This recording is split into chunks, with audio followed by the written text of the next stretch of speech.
Hello, hello, and welcome, ladies and gentlemen, to the Third Innings Live podcast. I'm Behram, who you can find at Def Mango on Twitter, and with me is Varun Alvaconda, who you can find absolutely nowhere.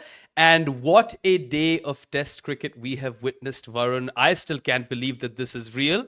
I mean, South Africa have ended the day at 213, and they're just two down, 8 wickets in hand, and 69 runs are what separate them and Temba Bavuma from lifting that mace and getting that gigantic monkey off their back and, making people think twice before they use the C word. But then again, if they do somehow manage to lose it from here, I suppose people will be using that word twice as much. It's a very, very interesting sort of position to be in. Yeah, surely even they can't bottle this tomorrow, right? Yeah. Is this a tougher bottle than 30 of 30 in the T20 World Cup final? Because I feel like it is, because over there you've got Bumrah. Nah, I don't know why, I feel like I have seen teams bottle this in Test cricket, but we don't see that a lot in T20s. Maybe not. I think it's a similar level of bottle if they do bottle it.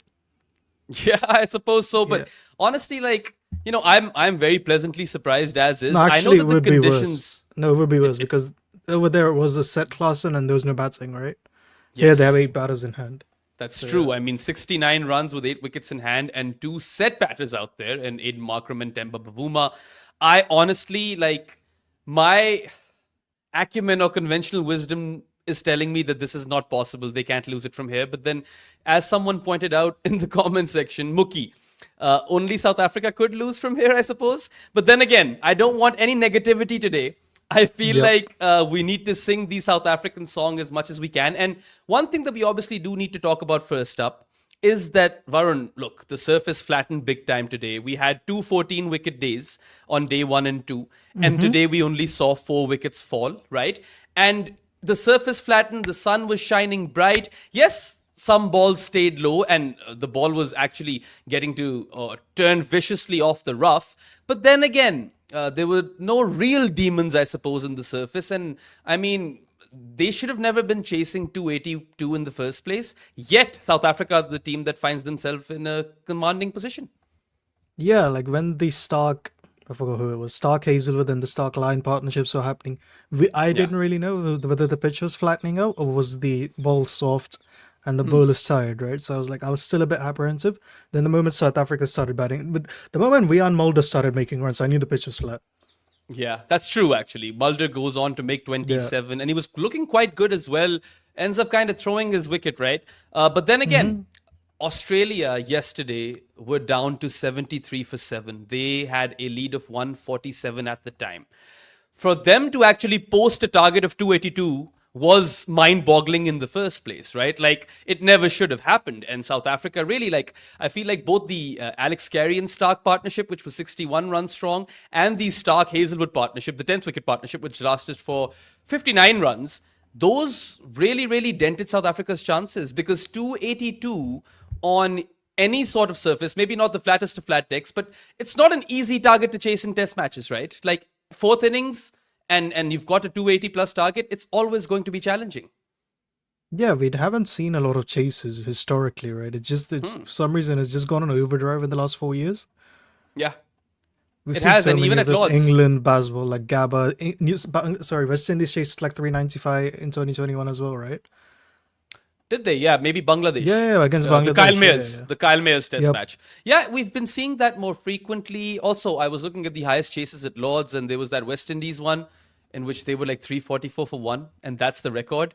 But the next best was a chase of 282, and this one is also a chase of 282, so they don't quite need to create history over here in that regard, South Africa, but they do in many ways, because they haven't won an ICC trophy since the inaugural Champions Trophy, which no one remembers or counts, right? This is the big one, and I mean, it's just so incredibly fascinating to me that a team which gave away the advantage time and again in this test match, okay? They bowled 20 no balls.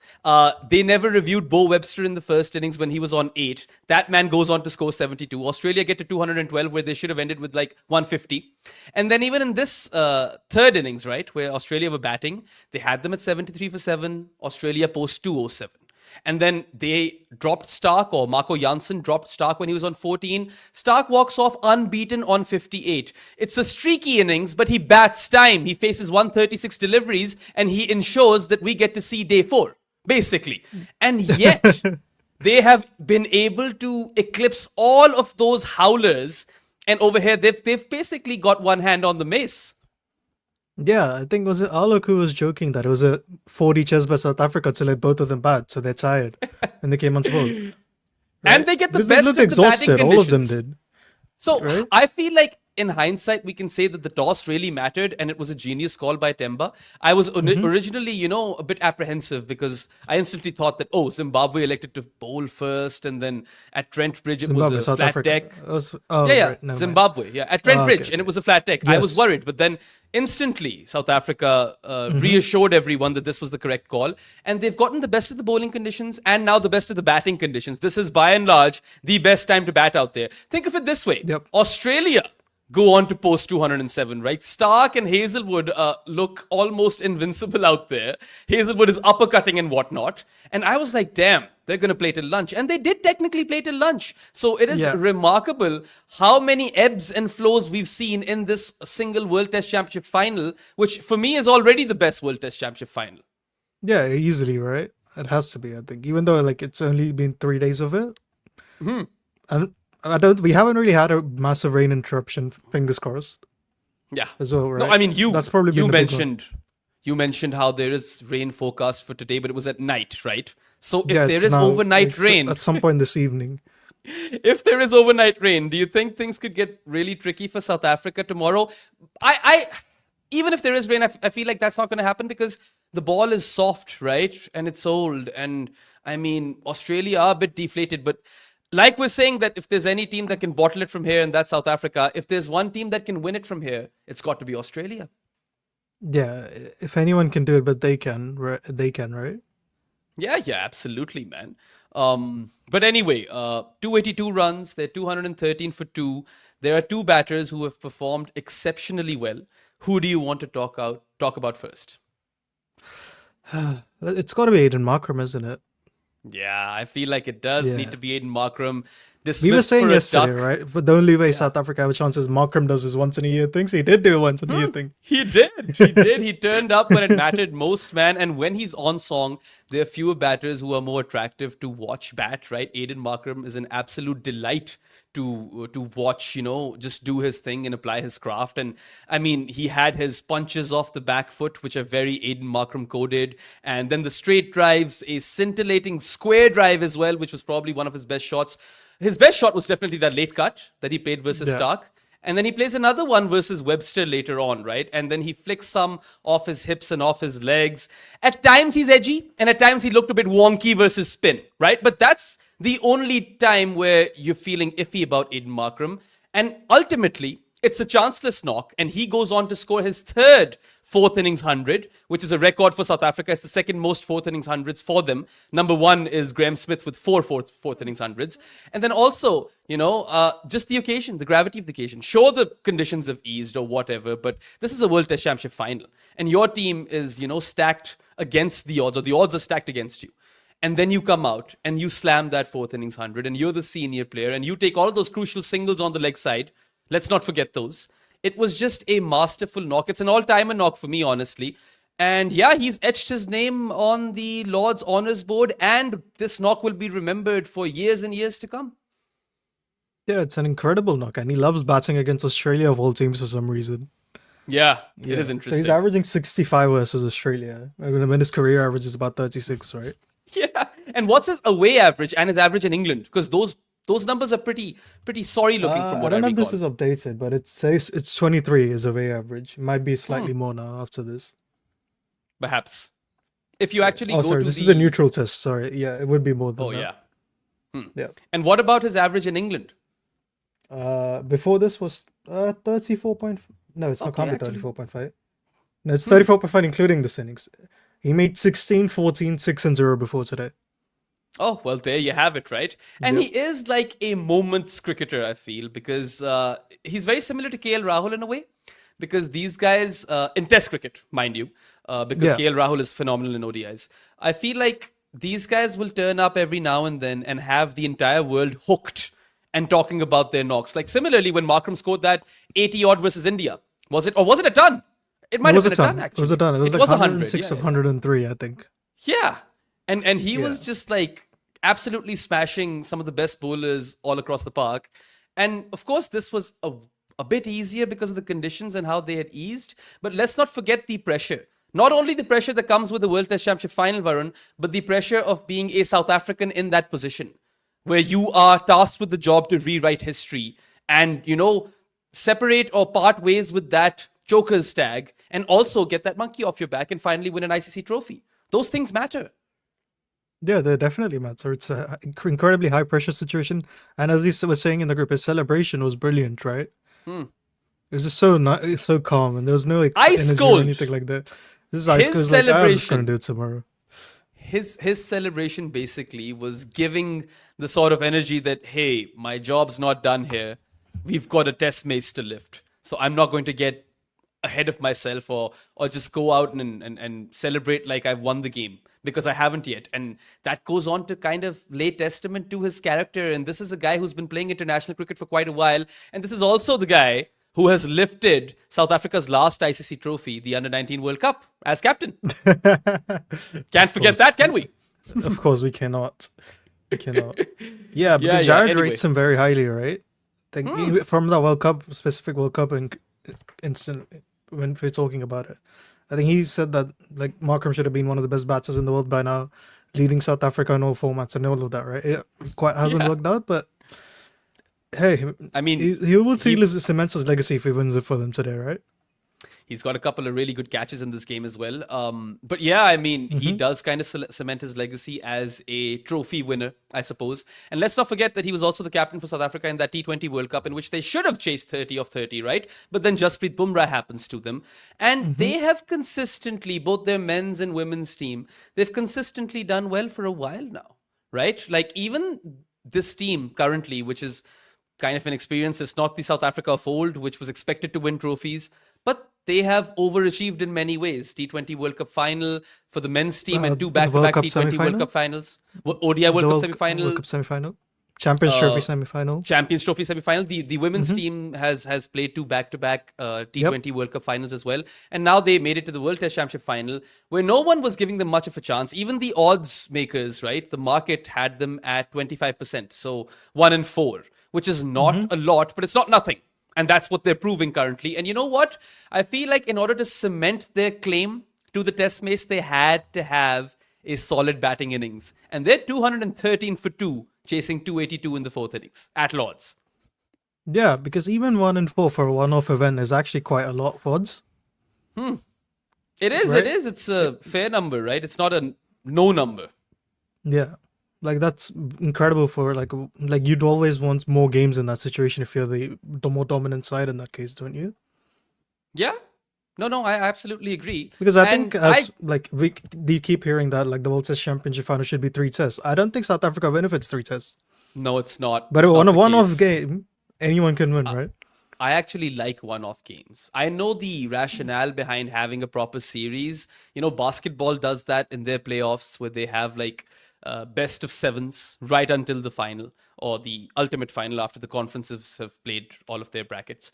And I just feel that this way you give the underdog a proper shot. That's why I like knockouts in ICC tournaments as well. And I don't like the playoff I was system obs- for international Yeah, I cricket. don't like a one-off final on the back of no knockouts. Interesting. Yeah. Well, I mean, this is Because, subjective, of course. Yeah, because you're playing a lot of series to just play a one-off game. I think it makes sense that you're playing a lot of series to play another series to decide who's the best, right? Yeah, I mean, I get it, Varun, but I like the fact that the underdog has a chance, right?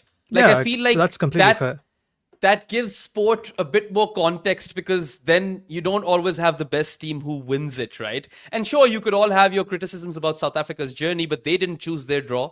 They don't get to decide how they only play 2-match test series for the most part. And also, you know, they made it here. They are playing pretty much the best team in the world in test cricket right now, and they are up on top. So you cannot take anything away from them. Sure, if it was a 3-match series, they might not go on to lift the mace, but it's not the case, and it kind of keeps the spice alive in the sport. I feel this way, and you can Yeah, dare definitely. to dream. I feel like that's the important bit. Yep, Anyway, agreed. lots of other performances to talk about, of course, but before that, we shall be taking a short break. You guys are watching Third Innings with Behram and Varun, and we'll be back in like half a minute, so go nowhere.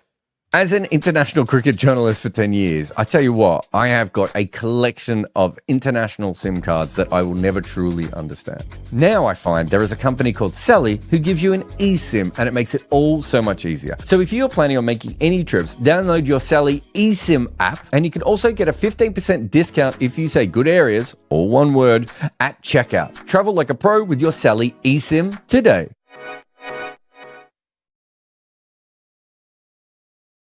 Welcome back to Third Innings. You guys are with Behram and Varun. Dr. Daywalker has a comment which is kind of talking about the same thing that I kind of just touched upon before we went on break. And look, the World Test Championship system is flawed, right? We all agree. It shouldn't be this way. But it is what it is. And South Africa, don't forget, Dr. Daywalker, they've gotten here to the final despite throwing away a series as well versus New Zealand. So that kind of evens things out, no? Yeah, like again, and again, there's nothing stopping like India or England to schedule series versus those teams, right? Yeah. Just play all the weak teams and make it. Who cares? I mean, Jimmy Anderson recently. England choose to play 10 tests versus Australia and India every cycle. It's their problem. Yeah. for example. I mean, that's where the money's at, right? So they have to think about the commerce side of things as well. But then again, you know, like Jimmy Anderson recently on some podcast, I think for Talk Sports, said that imagine if in the English Premier League, Manchester City plays 60 games and Nottingham Forest plays 12. Well, that's what it's like in cricket, right? Not just in tests, but overall as well. If you are a more lucrative sort of board or you bring in more money, you play more cricket and the rest don't play as much. And test cricket has probably suffered the most because teams like, you know, Sri Lanka, South Africa, New Zealand, Pakistan, West Indies, they're not playing a lot of test cricket. Weirdly, Zimbabwe is playing 11 tests this year. So that's a case study for all of these other weaker boards. But then again, I feel like whilst that is a disadvantage because you're not playing as much and it is a flawed system, at the same time, isn't it kind of like fair that they get that bite at the cherry where if you keep winning those 2-match test series, you accumulate more percentage points and you get a shot at the World Test Championship final? Like, if in an already flawed system, you've got to have some sort of level playing field. And this is what we're talking about. I think that's completely fair, right? I think, even Sri Lanka was in contention for most of it in both cycles, right? Yeah. That's what you want, isn't it? Like, you want the excitement to stay alive till the end. Yeah. And it was one of those cycles where right up until the Border Gavaskar Trophy, we had like 3 teams which were in proper contention. And then by the end of that series, it's sealed. And then now South Africa and Australia have half a year to think about this final and prepare for this final. And I mean, I feel like South Africa had done their homework really well. Honestly, they've gotten a lot of things right, whilst they have given away the advantage at times, which they have. I mean, I'll continue to mention the Bo Webster non-review and also the dropped catch of Stark and the fact that Stark and Carey added 61 and Stark and Hazelwood added 59, right? That's what, 120 runs combined for a team which was 73 for 7. Yes, South Africa gave away those advantages, but then again, they have somehow managed to land themselves in a position where it's their test mace to lose from here, really. I do not, honestly, still feel like they can't possibly bottle it from here. It can't. No, happen. I don't think so. I think they do win this, right? Honestly, every single prediction that we've made throughout these third innings hasn't really gone to, kind of the T. But then again, I did say like they won't have yes, a lot of mini contributions. I said someone's going to go big, right? That is something you said. You also said that in their first batting inning, South Africa will just buckle, right? But then again, I don't think either of us were confident of South Africa chasing anything over. Yeah, both of us said they'll lose by now, so I think they've completely surprised us. Absolutely, and also, had they not made those errors, they would be champions already. There's that as well. It's the funny part because it's so weird. Like it is. Yeah, Janssen drops the catch. I think last over yesterday. Yes. So, so many things happen in this game. I think by far the strangest thing I've seen in this particular day was Temba was just lying ass down, getting a massage, At the same time, Sam Constas was doing the same thing. I was like, what the hell's going on here? The ass rubs. Like, yeah, imagine like if like like your parent walked in, like I think it would be so difficult to explain what's happening. I was just really jealous. I was like, where's my massage, right? And then I actually got like one of those massage guns and I was like, might as well. You know, it's a good little window. Everyone else is doing it, so why not me? But anyway, I know we have to talk about... It is my surname, yes. Yes, huge HPY. Alvaconda is Varun's surname, and his cult and also or his city cult in followers... India. Oh, really? Yeah, that's where I interesting. think it's my at some point my ancestors lived in a city called Alvaconda, so that's where it comes from. Very nice. And well, everyone who follows Varun's cult, they are known as Alvacondanese. So there's that. But anyway, so before we get to Temba, I just actually want to talk about Mitch Starc and the weird day that he's had. First, he goes on to score his streaky 58, but he faces 136 balls, so he also delays the game, right?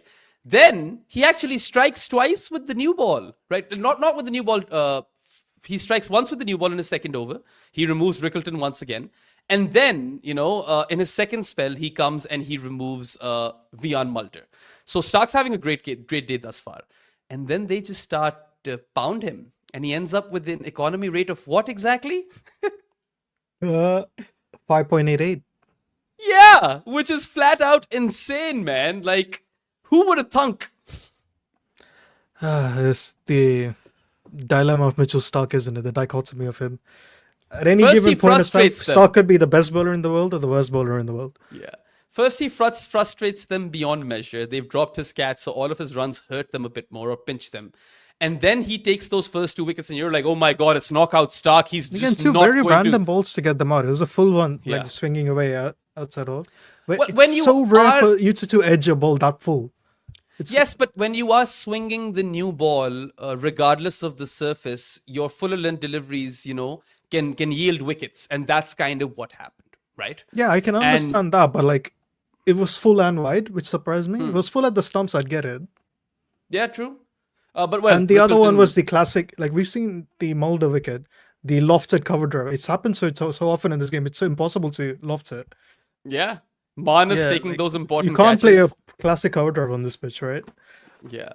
Mookie has a really interesting question over here, if you could bring that up. He asks, are you surprised by the pitch flattening out? As soon as Not I saw as the much. sun shining, and when I watched like Australia bat for 3 overs, I messaged these guys in the group that, hey, batting looks kind of easy today. And Varun's like, oh, I don't know if that's just South Africa's bowling, because Rabada, sure, he takes 4 for 49 in this innings, or 4 for 59, I can't remember. But at one point, he was completely drained and bowling at 80 Yeah, he miles per bowls hour, 30 right? overs in like just over 2 days, right? That's just very rare in Test cricket. Yeah, it never happens. 4 for 59, basically. He does take 9 wickets in this game, but towards the very end of the third innings, Rabada can't really bowl at that same level anymore. And now we're thinking, is it the surface? Is it the sun? Is it just bad South African bowling? Have Australia just, got in their heads? But no, it turns out that sure, even if Rabada was bowling at 80 miles per hour, the surface had flattened out. It doesn't quite surprise me because if you remember, or maybe you guys didn't catch that part yesterday because the show just stopped after 29 minutes. Apologies for that, of course, StreamYard crashed. But we did kind of talk about this, where we said that if the conditions flatten out or they get easier for batting, then South Africa are in with a shot. And that's kind of what's happened over here. Yeah, definitely. I think it's quite normal as well on like seaming surfaces for it to flatten out. It's just that I think the bowling has been so ridiculously high quality that both teams just collapsed over the 2 days. That's also Yeah, I true. think this reminds me of the Perth test India-Australia had, right? Yes, but Varun, we were seeing a lot of deviation off the surface in the first 2 days. So let's not discredit that either. I know the bowling was Yeah, great, I don't disagree. but they had favorable conditions too. It's like a bunch of things that went right. It was elite bowling attacks, or bowlers at the very least. Even if you say South Africa might not be a great attack per combine, and then 2 vulnerable batting lineups. So yeah.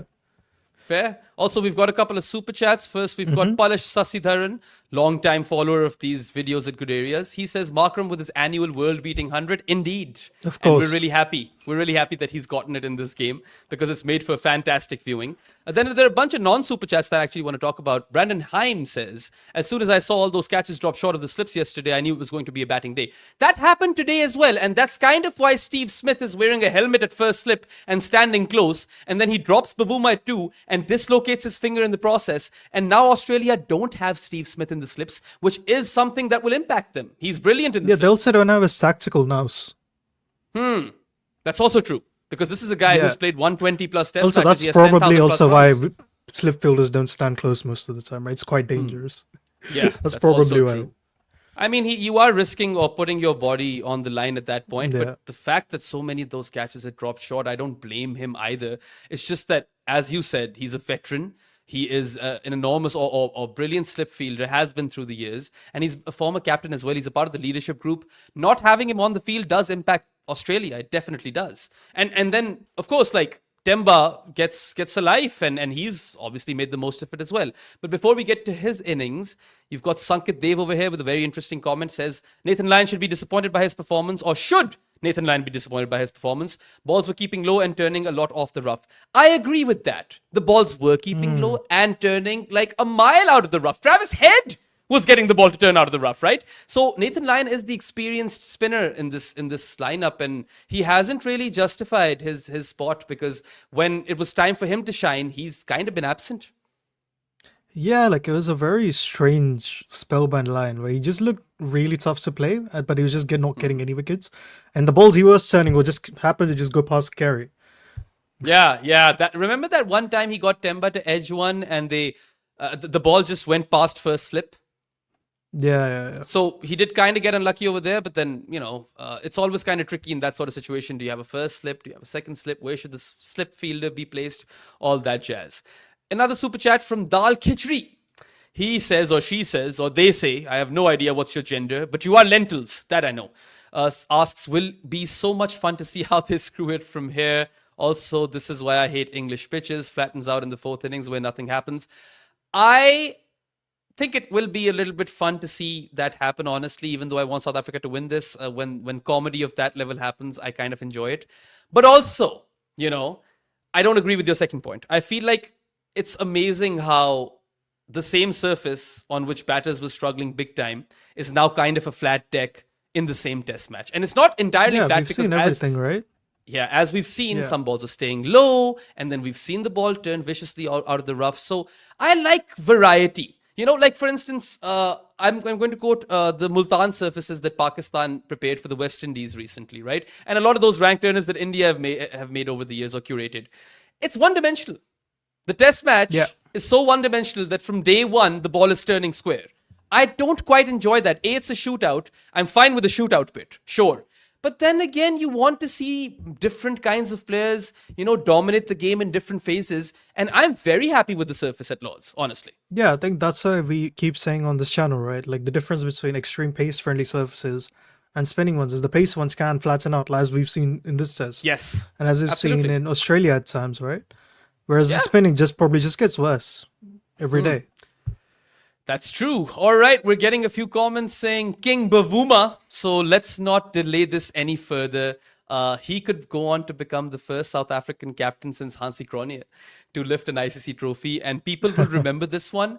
I am dreaming about the moment where Temba lifts the mace. And this is a guy who's been slandered non-stop throughout the years. People have body shamed him as well. Everything. He's seen it all, right? People have said, why is he in the team? They've questioned his spot in squads because of the quota system and all of that stuff. And I mean, sure, he should have never been T20 captain. But Test cricket has been one of his better formats, right? And he has been in insane form in this cycle. Varun, I don't know if you can quickly pull this out, but how much is he averaging in the cycle of the World Test Championship? It's definitely over 50. That I can tell you. Yeah, I think he's been averaging close to 50 for the last 2-3 years, hasn't he? He has to be. And he's been their mainstay in that batting order now. He's been getting consistent runs. He's been averaging batting at 64 4. this cycle. Motherfucker! That is insane, man. So 205 50s in 13 innings so far. Think twice when you throw shade on my man Tiny Demba, because he has earned this moment, right? And that guy was hobbling out there. Let's not forget that, right? Sure, he's dropped on 2 by Steve Smith, and he comes out and he plays a very expansive shot versus Stark. I was like, okay, Temba, calm the fuck down, bro. Like, you just, this is not a moment where you need to take wild risks. You can just rotate the strike and hit the bad balls for 4, and you'll have Australia under pressure, right? That's all you need to do over here. And then he does calm down a bit, right? Mm-hmm. And we've seen some spectacular shots from him as well.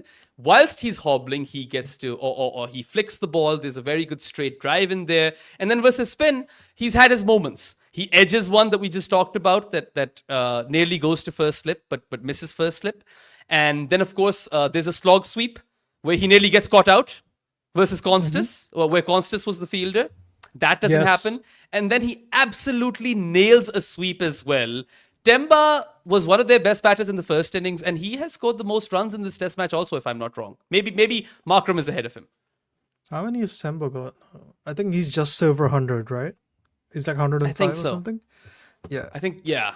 Temba must be at 100 and... Wait, how much he is he 101 on right now? now? He's on 65. Yeah, so 101. He scored 36 in the first 101. innings. Yep. What's Markram at? 102. Okay, so Markram is ahead of him, but Temba has been good in both innings, and I mean, there have been two very, very different knocks. In the first innings, you saw him play his lofted square drives and cover drives, and there was one grounded one. There was that pull shot for 6, and it was more so like aerial.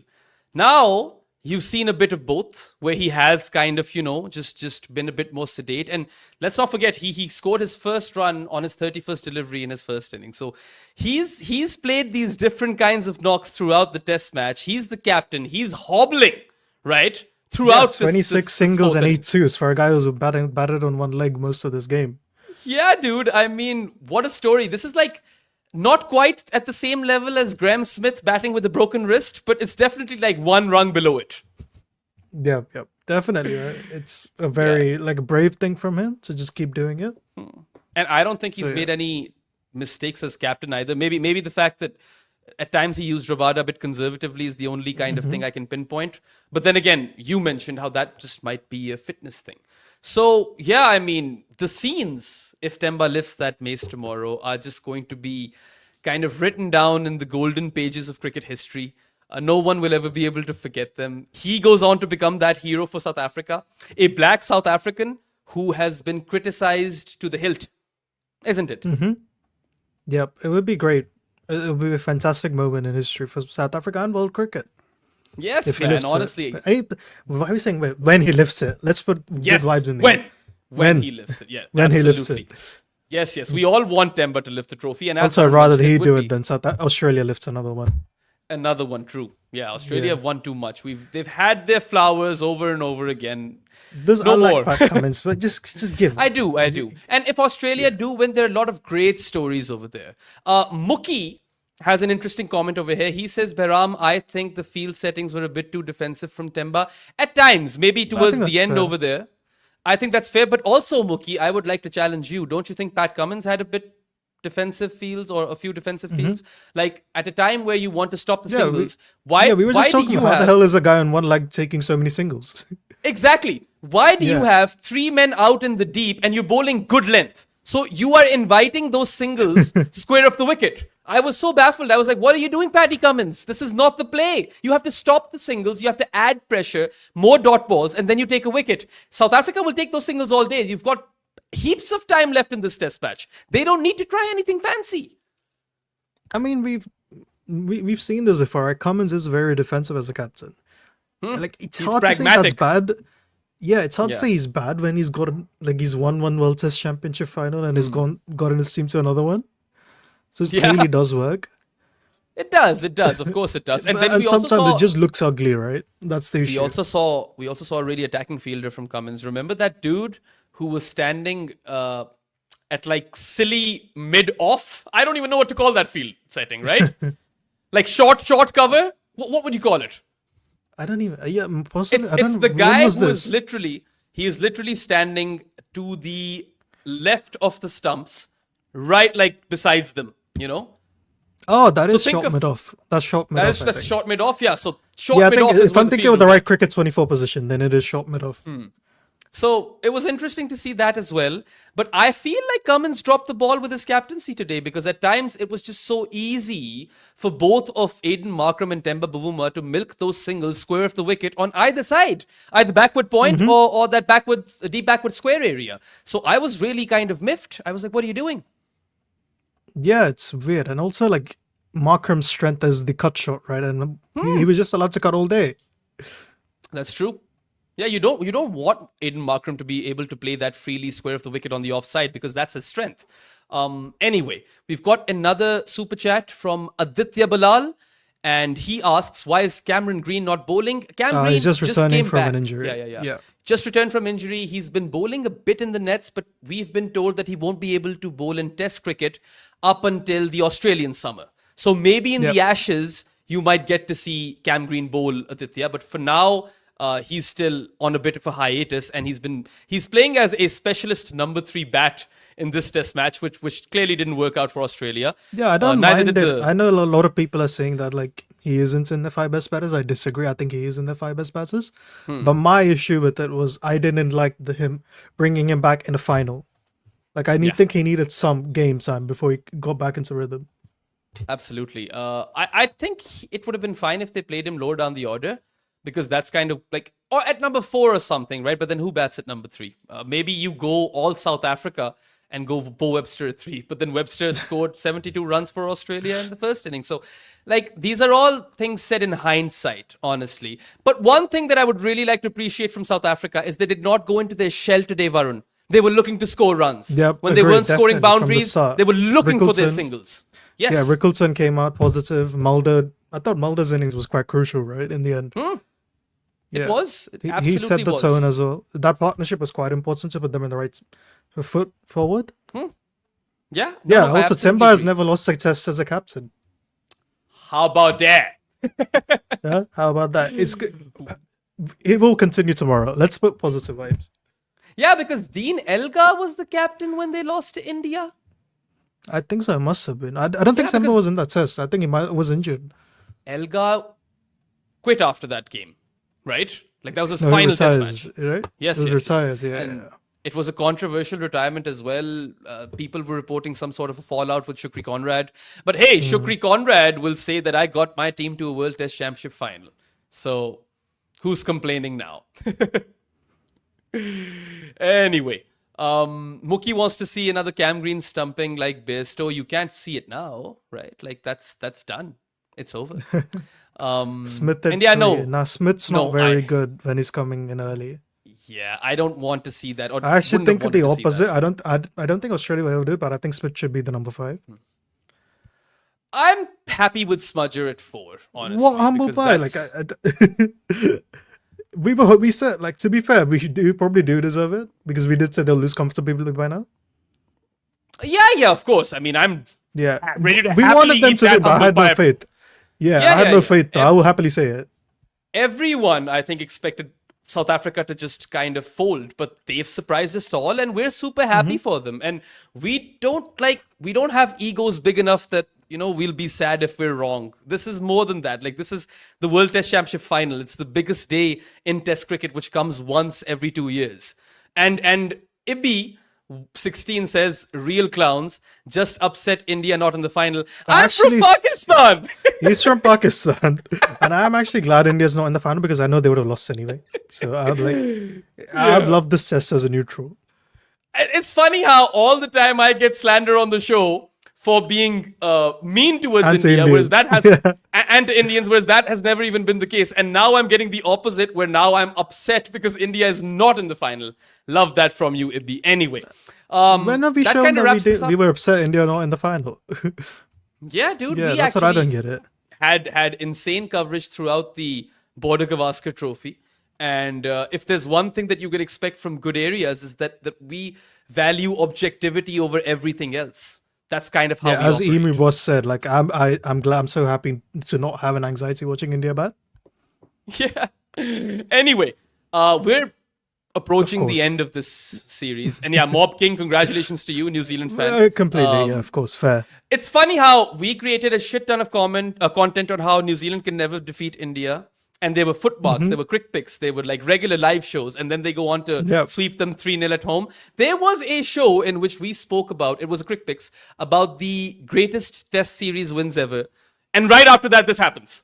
Right? It would No, have I been the think first it's- pick. Yeah, I think there was in the Australian series. I think the moment India played Washington Sundar ahead of Shubman Gill, I was like, they don't deserve to make the final. Like I don't want them to win. Anyway, we're obviously going to be covering the England-India series at length as well, which starts next week. But just to end this show, Varun, what are the odds that there's rain overnight and then this conditions get more conducive towards fast bowling and it's also turning out of the rough and South Africa bottle this? Quite low, I'd imagine. Yeah, I'm going to put that at a 10% chance. And now that I've said that, watch it happen. Because we all know what I did You'll with never live the Ngidi end of this it. test match. Lungi You will Ngidi never got a live the end of three-fer it. in the third innings because I tweeted, saying that his overs are my least favorite in the test match. But anyway, there's one final super chat by Aditya Bilal. He says, why is Markram allowed to be a right-hand basher? What do you mean? I think it's your piece on the rights on pace bashes from back in the day. Oh, is it? Well, I think so, no? Because I Markram actually was think one of those people who had a great record versus right on pace. And Markram, surprisingly, is also a really good spin basher from what I can recall in T20 cricket. He did look a bit dodgy versus spin at times today, but the important bit is that he survived, right? And he did there was one back foot punch that was really scintillating. But I feel like Aiden Markram is one of those cricketers. Maybe we need to do a quick picks on these sort of guys one day, who have immense potential, but just haven't lived up to that potential as far as their numbers are concerned. I would throw in who's KL Rahul in actually Test cricket. very similar to Aiden Markram's record? Shubman Gill. Oh, Very well, similar Gill is home and young. away split. Yeah, I'm I'm saying not going very to- similar home and split.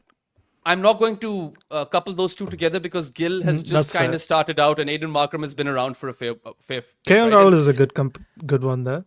I think he is a very, very good parallel to Aiden Markram. in Where does Test Zach Crawley fit into all of this? Zach Crawley is in the Shan Masood category. When he comes off, it's great. He looks great, but it's not going to happen very frequently. Oh, he meant not much Stark against him. Okay. Did he not Dude, bat honestly, Stark? he did. He Yeah. hit a couple of fours to Mitch Stark from what I recall. And look, when you're facing Mitch Stark in the first over and tailing back in towards you, it's tough. The best in the business struggle versus new ball Mitch Stark and that delivery in particular. So it wasn't rather surprising for me that Markram is chopped on. And I wasn't even being Yeah, too 32 critical of of him. 24 versus Stark this innings. Yes, 32 of 24 is phenomenal, dude. So, Yeah. anyway. So you guys let us know in the comments section below whether or not you think that South Africa can bottle this, because both Varun and I, we are rooting for Tiny Temba and we want him to lift the mace, and we do not think that South Africa are capable of losing this test match now. We think Yes. they already have one hand on the mace, and remind me to give you a better analogy once we're off air, Varun. Okay? Because that'll be not safe for work as far as this podcast is concerned. Anyway, that wraps up the third inning show during the World Test Championship final. Again, apologies for Probably yesterday. the final one, right? For this. It is definitely the final one. I'll be reviewing the game at some point with Jared tomorrow. Thank you so much for all of your comments and your super chats throughout. Also feel free to give us any feedback, because Jared was at the ground this entire week. And because of that, we had to step up and do these shows, and we really, really enjoyed it. And I know yesterday's show was cut short, but 29 minutes of really good conversation were captured. So give us your feedback and let us know if you want to see more of these third inning shows, because we've got lots and lots of test cricket coming up. And Jared is going to be available, or he's only not going to one of those test matches. So this will be the norm, where he is at the ground. But anyway, we'll figure that out later. Once again, thank you, everyone. And let's all brace ourselves tomorrow with our popcorns in hand, and hope that within the first session, we get to see South Africa finally end that hoodoo and finally put that friggin' overusage of the word jokers to bed. Because Against the team even that started it. frustrates me. Yes, that's so true. It's a full circle moment, isn't it? In the country Right? they started it in. It's insane. It is 26 years of struggling with that tag and then overcoming it, even when so many people were saying that in this test match alone. I've seen so many tweets. People have messaged me, oh, they've choked. And here they are against all odds, even within this test match, and they've rised above all the chaos. And that's why we have absolutely thoroughly enjoyed all of this.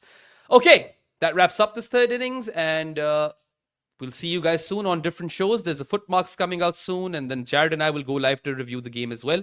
So till then, goodbye and have a good one, everyone. You enjoy yourselves and make sure you celebrate South Africa's moment when it happens tomorrow, not if. That's all from us today. And yeah, have a good one and goodbye. Ross Taylor couldn't see at night or when the clouds were in.